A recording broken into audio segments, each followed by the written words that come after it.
lot of talk right now about the drink of summer, but let me tell you a little something about what I think the drink of summer is. The drink of summer 2022 might just be, and I'm not saying definitely, but it might just be the Mojito.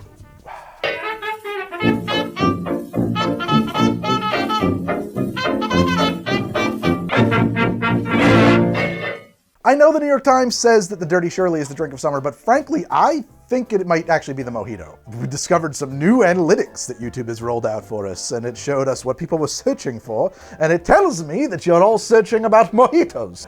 And then I looked at Google Trends, and the Mojito was like trending. So I was like, oh, okay, maybe there's a thing there.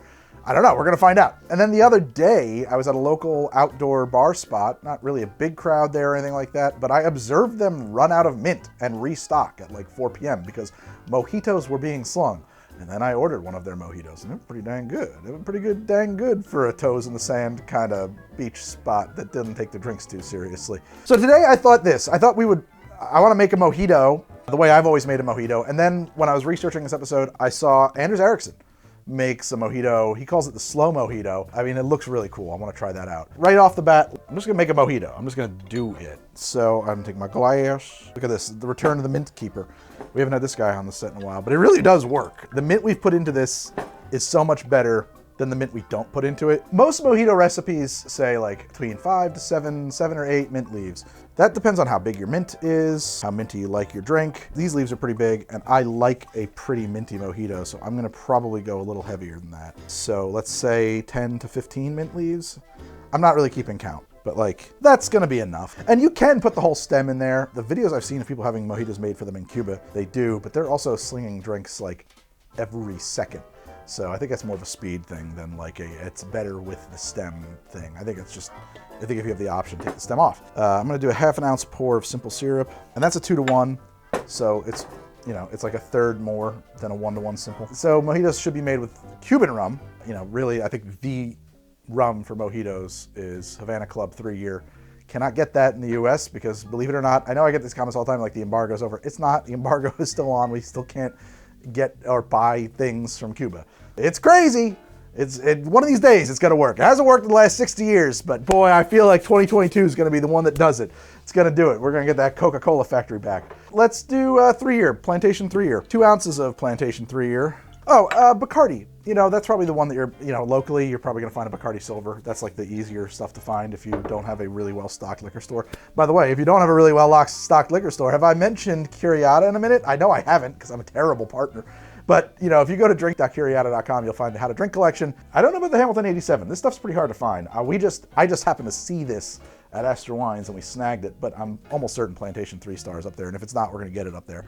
So if you wanna try some of that, and you happen to be 80% of America, because that's about who's in the shipping zone, hop on over to drinks.curiata.com, get yourself some Plantation 3 Star, put it up against some Bacardi and see how you like it better. I think this has a lot more banana-y notes, but not like banana funk like in a Jamaican style way, like light bananas, like walking amongst the banana grove in a cool evening breeze. I got my simple, I've got my mint, I've got my rum in there. I'm just keeping myself up to speed. An ounce of lime juice to that. I've always built a mojito in the glass, and that's the way I've always learned how to make them. Lately I've been seeing people shake them.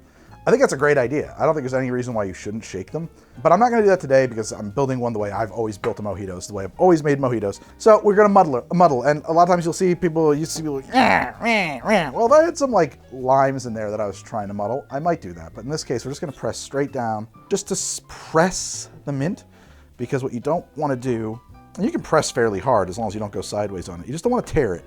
And if you do tear it, you wanna tear it minimally, because the goal here is to get the oils out of it without really destroying it, and then you have to like suck up a lot of mint material in your mouth. Okay, cool. Shake that off. Give it a stir over some ice. This is very unnecessary ice, but it's the ice I have. Use whatever ice you got or want, I don't care. If you have spears of ice like this, that's the ice you're gonna use. And, if you pay attention, I'm stirring in the wide shot anyway with the top end of my spoon. I could easily use this. It doesn't matter. Just do whatever works for you. One nice thing about the spoon end is that you can do kind of an up and down motion, and that kind of helps get ingredients that might otherwise be sitting at the bottom or whatever, kind of better distributed. That syrup can collect at the bottom and just hang out there, and it's kind of, sometimes you have to really work it into the drink. Gonna get some club soda. Why don't you use an drink mate for that? The drink mate. I think this is the best countertop soda maker on the market for a lot of reasons. I'll put a link in the pinned comment below. Put a straw in there. I have these these are basically the metal versions of McDonald's straws. They're so huge. But if I knew where the other ones were, that's probably what I'd be using. And a sprig of mint, and that is how I would make a mojito. One thing you didn't see me do just there is you should clap your mint. I've also heard people say that you shouldn't clap your mint or that it doesn't actually do anything. Yeah, I don't know. Mojito. I love mojitos. It's impossible to not love a mojito. It is so refreshing and bright and minty and balanced and just the right amount of sweet and just the right amount of citrusy tang. And the lime, it's limey tangy. And if I'm not careful, I will finish that drink. But that's a mojito. Really simple thing. Meredith, let's have some wine. Yes, can we have white wine? It's so hot outside. I guess we can. Bright Cellars is the sponsor of How to Drink Today. Thank you so much, Bright Cellars, for sponsoring this episode. Oh, you know what I love about this wine? It comes in a box. Don't you hate going to the store? I do. What are our options? Dreamlit, that's white. What kind is it? Well, I can find out. Do you like little cards, Meredith? I do if they give me knowledge. These cards are packed filled with knowledge. That's a wonderful thing to consider because each one of these cards tells you all about the wines that you may here be enjoying. Let's do a semi-sweet Riesling called Color Fast. It's a semi-sweet style of Riesling. This wine balances beauty with bright acidity and ripe flavors of stone fruits like nectarine and white peach. Perfumed flowers on the nose. Ooh, that sounds lovely. Really cool thing about Bright Cellars is they've got this little wine computer quiz using all of the latest and greatest modern technologies. You go to their website and you fill out a tiny, easy peasy 7-question quiz. They use your answers to these very simple questions to determine what wines you're gonna like. And then they send you that wine. And then you know what you do, Meredith? You drink it. That's right. You drink the wine. And then you tell them how much you did or didn't like the wine. Because, hey, sometimes they get it wrong. I'm not making committal statements. Oh, got it all over my hand because I'm bad with a cork. Tell me when, Meredith. Okay, that'll be fine. That one's for you. Cheers. Cheers. Well, that's easy drinking. That is easy drinking, yeah. A little sleepy. Sleepy white wine. Sleepy? I don't know. Ah. Link in the pinned comment below or in the description of the video. And my followers are going to get 50% off of their first 6-bottle box. You click the link, take the quiz, get the box, try the wine, rate the wine, repeat. All right, guys, thank you so much for letting me interrupt this episode with this message from Bright Cellars, and thank you to Bright Cellars for sponsoring this episode. And now back to the show. Then I saw Erickson, another bartender channel. You should follow me, great channel. He did a version he called a slow mojito. And I really liked what I saw on this Erickson video, or at least I was very curious about it. I haven't tried it yet, I just want to try it. And then I was watching it, Meredith and I were talking, Meredith, you've been to Cuba. I did. And we were talking about what you saw there, and you have some footage from, where did you go? You were just walking the street, and there was a bar that we walked into, and they were spot, mojitos. Yeah, we just found the first place that we could find. They used granulated sugar. They did. Granulated sugar, lime juice from a squeeze bottle, and like a whole sprig of mint. They don't pull the mint leaves or anything like that. But that idea of using like a granulated sugar with the mint, Anders says that you let the sugar pull the mint oil out of the mint, which makes a lot of sense. It should do that. I would say that the Erickson, his slow mojito, looks like a more of a Cuban style. He muddled limes into it. It makes a lot of sense from the perspective of like making one for yourself at home. I'm gonna stick with juice for mine, but I really liked, I wanna try this though. Well, no, maybe I'll just make it entirely his way. I'll do it with the muddled mint. I was just thinking, should I use granulated sugar or demerara? Because what I see and what I saw in your videos, white sugar, he used demerara. I'm thinking about it. I don't know. I think I should just try it his way. I kind of want to do it with the white sugar. I think in this case, I might like this drink better with the white sugar. Let's try the demerara. I'm going to start by adding a bunch of mint to this, and I will pluck the leaves. So 10, 15 mint leaves in here. Then we add a couple of bar spoons of demerara sugar right onto our mint. Going with 3. And then he just stirred that, actually. He just kind of let the mint and the sugar kind of work together. And I think he said he spent about a minute doing this to start leaking its oils, giving up its oils to the sugar so that we get that minty essence. And it is getting damp in there already. I can't say that I'm not doing a bit of muddling myself, though, just by stirring this. I'm going to put an ounce of lime juice in there. And I think that the acid from the lime juice is going to do a lot of work on this mint now too. I'm going to switch over to the Hamilton 87 on this. I'm excited by this rum. I really enjoyed the sample of it that I had a little while ago. And now ice and club soda.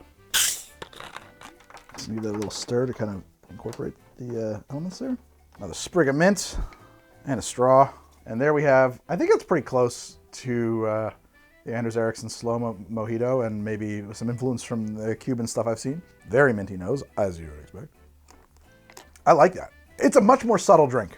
If I put them side by side, this one has a much more intense mint flavor, I think. This has a much more softer flavor. Less sweet currently, less minty currently, but this drink is going to evolve just based on how we made it. That sugar's gonna keep dissolving a little bit. The mint's gonna keep expressing, right? And so maybe by the time we finish this, this drink has a very different character to it.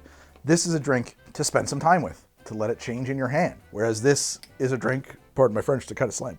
I don't know which I like better. It's a tough call for me. Here's a difference. And it could be a little bit down to the rum, but they're not that different, those two rums. This drink, you might perceive this more as a mildly alcoholic afternoon aperitif or something. So that could get you into some serious trouble. Like this is like a easy breezy afternoon minty glass of lemonade kind of thing with a little bit of something extra in it. Whereas this guy right here says, I will get you drunk. I be careful with me, my friend. I'm going to, it's not like it's overpowering with its rum flavor, but it does not conceal the fact that this is a cocktail. So that's something to consider. And also this is sweeter. This is so much more intensely flavored. It demands your attention. Whereas this is something, if I was sitting out by a pool or on a beach or on a deck and I was gonna have some lunch or some tapas or something like that, I actually might want to pair this more with a meal because it's less demanding of your attention. It's less a focal point in a meal. I don't usually think in terms of like how to pair a cocktail with a meal. People are always asking me, oh, you should do an episode on pairing cocktails with meals. Cocktails stand on their own. There's not really much thought to that process. And also, I kind of think the whole idea of pairing wines, like it's kind of hokum anyway. I think you should just drink what you like with the food that you like, and you'll probably be a happier person for it. But yeah, subtle. This is much more subtle.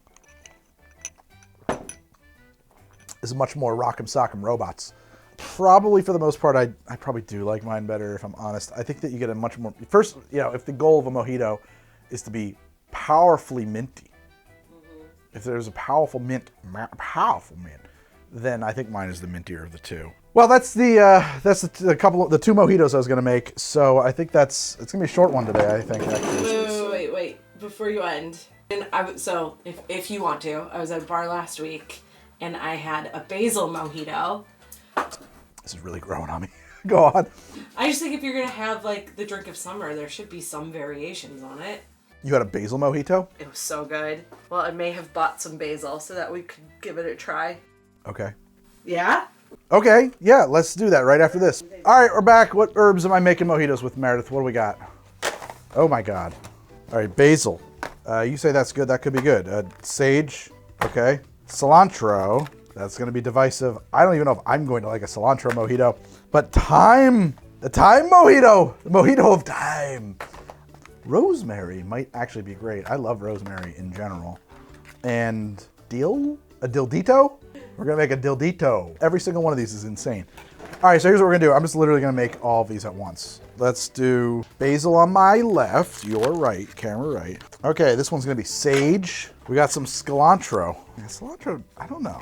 Personally, I don't think this is gonna taste like much. There's not like a lot in cilantro, right? Thyme is one of my favorite herbs. Sure. I think thyme is one of those ones where it's like, this would be easy to overpower the drink, so I think we've got enough in there. Rosemary, one of my favorite cocktail herbs. Rosemary and gin, boy, those two are pals. But I don't know how rosemary is gonna respond to like, on the spot, like just muddling it into a drink. The dill, I don't know if it's weird dill or if it's like combining other things. There's some funky foot smells coming off this dill that I'm not used to with dill. Okay, let's add a half a simple to each of these.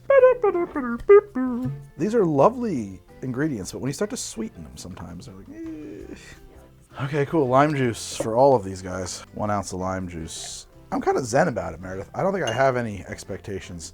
You can't bring expectations to this kind of thing. You gotta let it come as it may, that's the way it is. We're gonna muddle them all.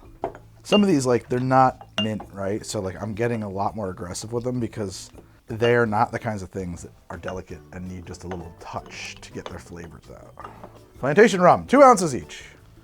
Nice, nice. Okay, stir them up. Wow, this is really cool. I am fascinated by what we're experiencing here. They're powerful. All right, let's get some club soda in there. Splish, splash. I was taking a bath. All about a Saturday night. Okay, let's garnish these. Cilantro. The rosemary one doesn't need any help. All right, here we go, man. This is, all right, first off, I got a little taste of each of these while I was stirring them, and I'm very excited. I had very little expectations on this going in, but this is turning out so much more interesting, I think, than I ever would have imagined it to be. I almost wish I was blindfolded, but that ship has sailed. I'm just gonna go from left to right going down. Let's do the basil. It's full of basil, I can't suck. I'm not gonna lie, that's really good. That is really good. I would never have guessed that lime and basil would have paired up so well. It's startling how close that ends up being to a mojito, because basil and mint, you don't think about it, but they're not far off once you start putting it up with some sweet and some lime. This presents very similar to a mint mojito, but like sideways. It's basil-y, but it turns out that in a cocktail, basil-y isn't all that different from mint, but it's different enough that you notice, and it's exciting. It's really cool. It's really cool. Thank you, Meredith. I like that so much more than I thought I was going to. That's really cool. This one is sage. I'm fascinated by that drink. Wow. Wow, this drink can really dance. What the hell, dude? That's so cool. It's a lot. That's not for everybody. That's a very powerful flavor. It's just like smash you in the face with its saginess. I kind of like it. It lingers on your tongue and in your breath like this Christmassy. I mean, it's a little bit like walking through a Christmas tree farm or something. Like, it's got that vibe to me. It is sage though. Sage is the flavor. This is the cilantro. Cilantro. I like cilantro. I don't know about that drink. That one's weird. It kind of reads as like peppery but not good, like broke peppery. What it reads as is cilantro. But in a cocktail, I'm not big on it. I don't know. Compared to these two, which are really interesting, it isn't. So of the 3 so far, it's the dud. Thyme, one of my favorite, I think, most important herbs for any kind of savory cooking at all. Like, I cannot make chicken without thyme. Thyme and rosemary, vital. Let's try this sucker. It's a little weaker flavor-wise. Of the 4, it's the weakest. It's definitely got that thyme note, but it's like wispier. It presents as being pretty flat drink, but with like an aftertaste of thyme, so to speak. Can't hold a candle to the sage or the basil so far. And that makes sense. I don't think that thyme muddles well. I think if you're going to use thyme in a drink, you should probably make a syrup from it. But then again, I don't think you want a thyme drink that much. It's not phenomenal. The rosemary, always love rosemary. High hopes here. That kind of tastes a little toxic. I'm not a fan of that at all. That actually kind of tastes like turpentine or something. Like, it has like an aggressively piney flavor. It might just be too much rosemary. I think rosemary, a little goes a long way. And, you know, I didn't know how much to use in a muddling, cold mixing environment. Like, you know, if you were cooking with it, you'd know how much to use. But like this, like, I don't know, how much am I going to get out of it? You know, you get a lot. It's too much. I'm not a fan of that one at all. But it does work. I mean, it tastes like rosemary. That was dill. It's worse. A dill one is not good. The dill just, it tastes not great. It tastes a little bit like a mojito trying to be an aquavit. Like, it tastes like a aquavit kind of thing. I don't know. I'm not into it. Yeah. So of them, it's funny, they just lined up that way. The basil and the sage are head and shoulders above everybody else. I don't think I prefer any of these to mint. I think I like mint better. Going back in time here. Let's try the evolving one now. Yeah, definitely prefer the mint. Although my taste buds are all screwed up at the moment. I can't taste anything right. Really cool, though. Really interesting. I did not expect these results at all. Meredith, I'm curious what you think of these. First off, I want to know if that's close to the one you had the other day. I will say I prefer the basil over the mint. Yeah, you prefer the basil. Oh, I do. No, not me. I still like the mint because I like the classic things. I am an old stick in the mud. I like it the old way. No, that's not really true at all. I just happen to prefer the mint drink.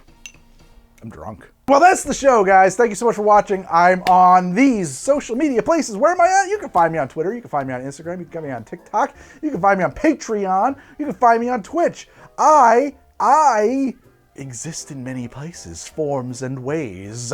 and you will know them by the signs in the birds. But thank you so much for watching, and if you enjoyed this episode, let me tell you a little secret. There's a lot of episodes of this show because I've been making it for... I don't like to talk about that, but they are appearing before your very eyes in the corners of the episode. Thank you so much for watching. And what do you guys think is the drink of summer? The Mojito? Do you think we should keep hunting? That's a question, Meredith. Meredith, do you think we have found yet the drink of summer?